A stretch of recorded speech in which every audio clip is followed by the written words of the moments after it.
All right. We are live. What's going on? I am your host, Industrial Dave. This is going to be a really quick topic episode, okay? How do I get a job as a safety representative on site, okay? I'm gonna go over a few things really quick. So let's jump into it. All right. First thing, and this is for if you have no experience whatsoever at being safety, all right?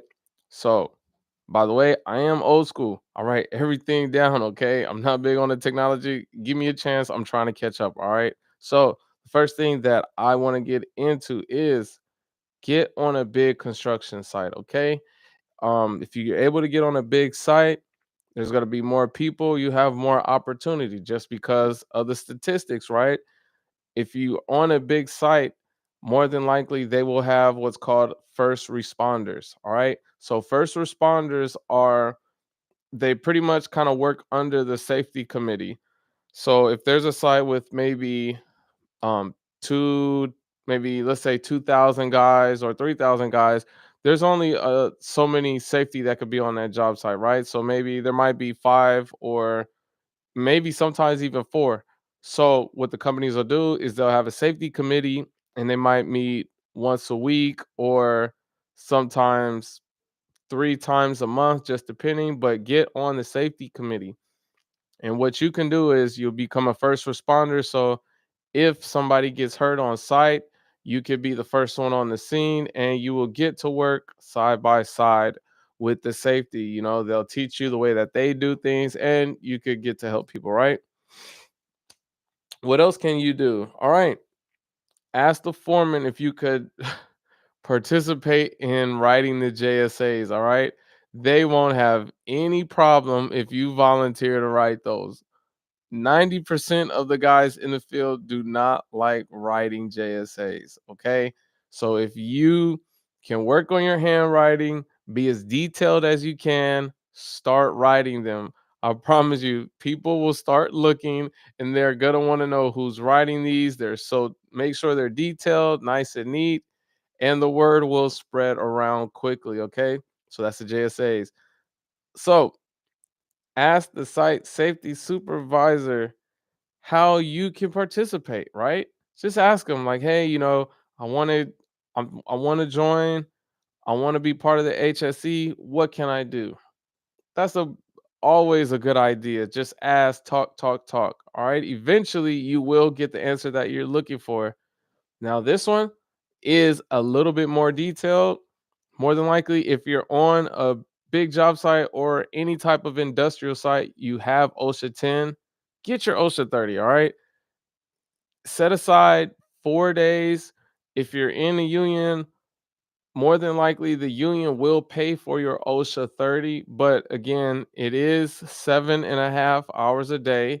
If you want to hurry up and get it done, okay, you can go a lot slower, but that's just going to prolong it. But getting your OSHA 30 is going to be a big step into pretty much having what everybody else doesn't have. Okay. Most guys just want the 10 and get it out the way. So get your OSHA 30. Now, the next one, get your CPR. Okay. A lot of sites have these classes where all of you guys will be in the same room and all of you can get your CPR at one time. Okay. So that's important. Be open to talk to people as well, right? If you're going to try to get in this field to be safety, you have to be a people person, right? You have to remember if you have that red hat or white hat, remember people are not going to like you, okay? You're going to become a pig nose. No one's going to like you if you're the safety guy. Sometimes you gotta have we're trying to break that culture, all right? So be open to talk to people, be open to people being kind of standoffish towards you. You know, it's just part of it, all right? So just be ready for that and learn the hazards that are associated with not just your trade, but all the other trades, right? For example, if you're an electrician or if you're a carpenter, and you want to become a safety officer, learn about what the operators have to do, learn about what the welders do, branch outside of your trade and try to learn what it is that all the other trades do. Now, that brings me to my next point.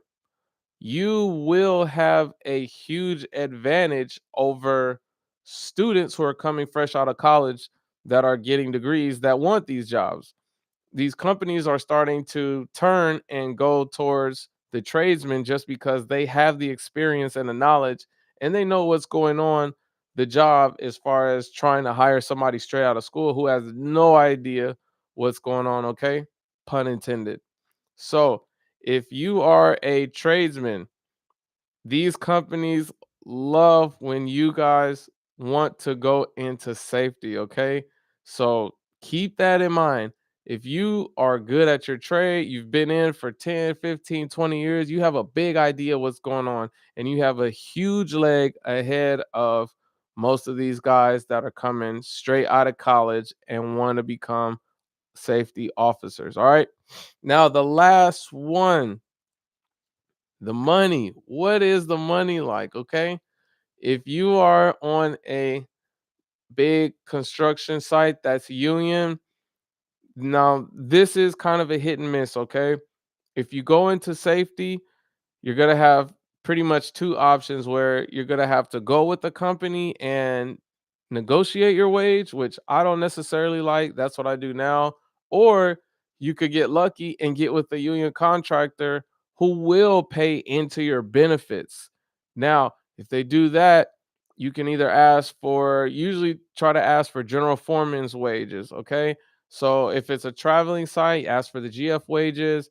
They'll usually give you per diem a little bit higher than the tradesman on site. They might give you a car and they might possibly set up your hotel and housing and stuff like that. All right. So these are just the quick ways to become a safety officer and get into this field if you're in the trades. All right. I appreciate you guys for staying locked into my live. I'm Industrial Dave, and stay tuned. We got plenty more lives coming, and say safe. Stay safe, okay? Give me a break, all right? This is my first time doing this, all right? Oh, and another one, a good way to get into this field, all right? You got to use two hands. I'm just messing with you as a jokey joke, all right? Peace.